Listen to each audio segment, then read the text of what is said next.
नमस्कार दोस्तों, मेरा नाम डॉक्टर गीतराज है। आज का जो वीडियो होने वाला है वो होने वाला है ऑस्टियोआर्थराइटिस के बारे में। अब ऑस्टियोआर्थराइटिस एग्जैक्टली क्या है और क्या इसका इफेक्ट पड़ सकता है हमारे बॉडी पे, ये आप जानेंगे।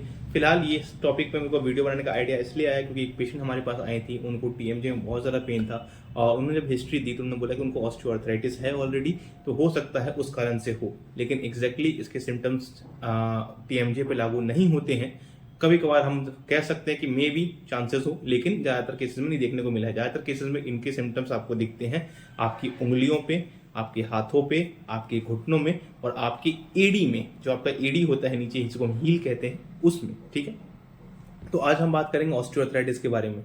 ऑस्टियोआर्थराइटिस एक ऐसी बीमारी है जिसमें आपके घुटनों में, आपके जोड़ों में, आपके उंगलियों में दर्द शुरू हो जाता है। ठीक है, और ये दर्द बढ़ता है, बहुत असहनीय दर्द होता है कई बार। ठीक है, बहुत कॉमन प्रॉब्लम है, फीमेल्स में ज़्यादा देखने को मिलता है और खासकर जिसको मेनोपॉज आ चुका है उन केसेस में भी देखने को मिलता है। ठीक है ना। कई बार होता है कि हम इसको देखते हैं कि जेनेटिकली भी होता है, कई बार जेनेटिकली ट्रांसफर होता है।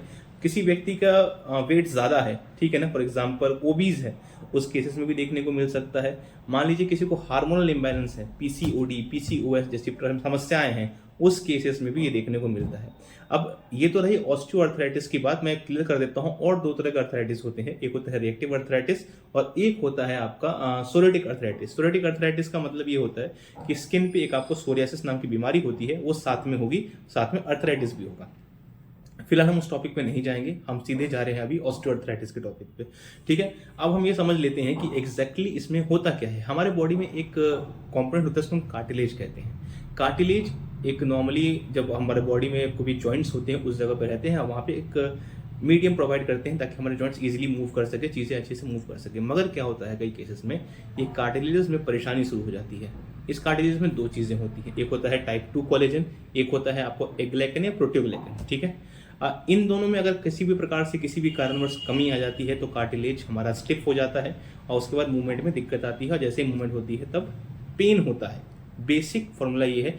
और भी कई सारे पैथोफिजियोलॉजी हैं, अगर ओबेसिटी को उठा के देखेंगे तो वो अलग पैथोफिजियोलॉजी है, पीसीओडी पीसीओएस के केस में अलग पैथोफिजियोलॉजी है। बेसिक ये है कि कोलेजन में कार्टिलेज में दिक्कत आती है। ठीक है, जो पहला हमें असर दिखता है वो कार्टिलेज में दिखता है, जॉइंट पेन वगैरह आपको दिखेगा। ठीक है,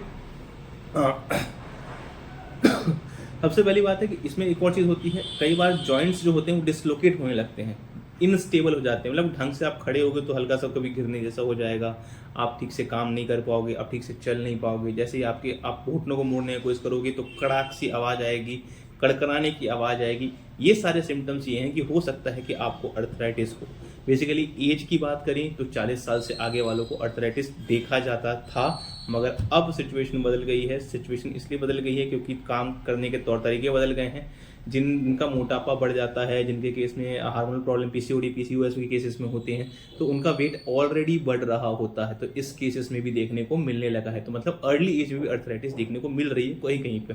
ठीक है, अब हम बात करते हैं कि अगर इसको हम जानना चाहें तो कैसे जान सकते हैं। ठीक है, अब देखिए बेसिकली जब जॉइंट्स में पेन शुरू होगा तो आप थोड़ा बहुत इसको डाउट कर सकते हैं कि यह हो सकता है। ठीक है, लेकिन एग्जैक्टली इसको डायग्नोस करने के लिए आपको प्रॉपर ऑर्थोपेडिशियन के पास जाना पड़ेगा या फिर एमडी फिजिशियन के पास जाना पड़ेगा, एमबीबीएस एमडी। ठीक है ना, कि आपको है कि नहीं।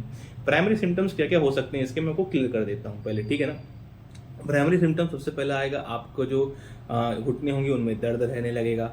आपकी जो उंगलियां हैं वो शेप मेंटेन नहीं कर पाएगी, वो मतलब अलग टाइप की शेपिंग हो जाएगी। इस एरिया में, इसको हम लोग बोलते हैं फैलेंज डिजिट बोलते हैं इसको, यहाँ पे ये सूजन आ जाती है। ठीक है, जब ये सूजन आएगी तो मटर के दाने आपने देखे हैं, जो मटर पैक रहता है, तो उस तरह का आपका उंगली दिखने लगेगा। आपके उंगलियों के आकार बदल जाते हैं, डिफॉर्म हो जाती है उंगलियां, फिर अलग टाइप की दिखती है। घुटनों में तकलीफ होती है, घुटनों में उठने में तकलीफ, बैठने में तकलीफ, घुटने को मोड़ने में तकलीफ, कमर में दिक्कत आ जाती है। और सबसे बड़ी बात यह है कि कई सारे केसेस में ये देखा गया है कि आपका जो सैक्रल बोन होता है, ठीक है, जो कि नीचे में होता है, उस जगह पे एक जॉइंट होता है। हम एक और प्रॉब्लम होता है, उसको हम लोग सैक्रोलाइटिस कहते हैं। ठीक है ना, एक बार को ये आप कंफ्यूज कर सकते हैं कि क्या ये ऑस्टियोआर्थराइटिस है, लेकिन ज़्यादातर ये रिएक्टिव अर्थराइटिस जो होती है उस केस में देखने को मिलता है, इस केस में नहीं मिलता है। अब जहाँ पर बात आ गई है हमारे स्पाइन की, स्पाइन में भी हमारी प्रॉब्लम शुरू हो जाती है धीरे धीरे करके। स्पाइन में जो होते हैं उनके जो बीच के डिस्टेंस होते हैं वो बढ़ने लगते हैं, हमारी मोबिलिटी होती है स्पाइन की वो कम हो जाती है। यूजुअली इसके ट्रीटमेंट में क्या क्या इस्तेमाल कर सकते हैं? सबसे पहली बात यह है कि खुद से ट्रीटमेंट नहीं लेनी है। क्यों? रीज़न बता देता हूँ। मान लीजिए कि आपको कोई और डिजीज़ है या फिर आपकी बॉडी में कुछ और की परेशानी है और आपने काम कुछ और कर लिया, तो कल को आप हॉस्पिटलाइज हो जाओगे, ठीक है ना? ये कंफर्म बता रहा हूँ।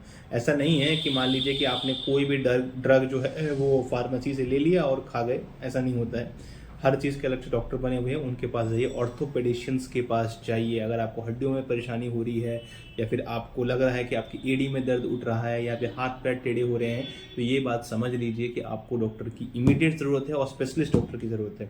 सेकेंड थिंग, नॉर्मली क्या कर सकते हैं मैं आपको बता देता हूँ। एक टैबलेट आता है लाइजोफ्लेम नाम से, वो खा लेते हैं, ठीक है? लाइजोफ्लेम टैबलेट खा सकते हैं, आपको दर्द को रिलीफ मिलेगा। कीटोरोल डीटी करके टैबलेट आता है, कीटोरोल डीटी, ठीक है? उसका आप खा सकते हैं। और एक जेल आता है, इसको हम बोलते हैं ओमनी जेल, ठीक है? उसका इस्तेमाल आप कर सकते हैं। उसको आप अपने घुटनों पे लगा लीजिए या अफेक्टेड एरिया पे लगाइए और उससे आपको थोड़ा बहुत राहत मिल सकता है। अगर इससे ठीक नहीं हो रहा है किसी भी कारणवश, तो प्लीज़ अपने नज़दीकी ऑर्थोपेडिशियन से जाके मिलिए। उसके बाद वो एक्सरे वगैरह करवाएंगे, आपके ब्लड रिपोर्ट्स देखेंगे, आपको जितने भी ESR अगर एलिवेटेड है तो वो देखेंगे। वो वैसे इसमें एक और परेशानी होती है कि पेशेंट अपने अपने में बात करते हैं, 2-3 पेशेंट जो होते हैं, लेडीज़ खासकर, कि मेरे को अर्थराइटिस है, मेरे को ये दवाई चल रही है, तो आप एक काम करो, आप भी ये दवाई खा लो। प्लीज़ ये मत करिए। दूसरे का बॉडी कंडीशन कैसा है वो आपको नहीं पता, कौन सा दवाई किसको एलर्जी कर जाए, किसको हानि कर जाए, नहीं पता है। आपने दवाइयाँ शेयर नहीं करनी है। ऐसा नहीं है कि सुनीता आंटी की दवाई अनीता आंटी को चल रही है। प्लीज़ हाथ जोड़ के विनती, ऐसा मत करना आप, ठीक है? पार्कों में दवाइयाँ शेयर नहीं होती है। प्लीज़ डॉक्टर के पास विजिट करें। आपको अगर अभी तक का वीडियो अच्छा लगा हो, चीज़ें सही लगी हो, तो प्लीज़ सब्सक्राइब कर देना चैनल को। और अगर नहीं लगी हो तो कमेंट सेक्शन में बता दो कि नहीं लगी भाई, ठीक है? मैं समझ जाऊँगा। कोई भी सवाल हो, कोई भी बीमारी के बारे में जानना हो या किसी के बारे में आपको वीडियो चाहिए मेरे से, तो प्लीज़ आप कमेंट सेक्शन में बता दीजिए। मैं उस डिजीज़ के बारे में वीडियो ले आऊँगा। एक और बात, हर वीडियो में नीचे में हिंदी और इंग्लिश में जो मैंने बताया है सब मेंशन रहता है। मान लीजिए कि आपको मेरे वीडियो में समझ में नहीं आ रहा है, तो आप ये कर सकते हैं कि आप मेरा डिस्क्लेमर पढ़ लीजिए, उसमें मैंने सारे सिम्टम्स वगैरह शेयर कर दिए हैं।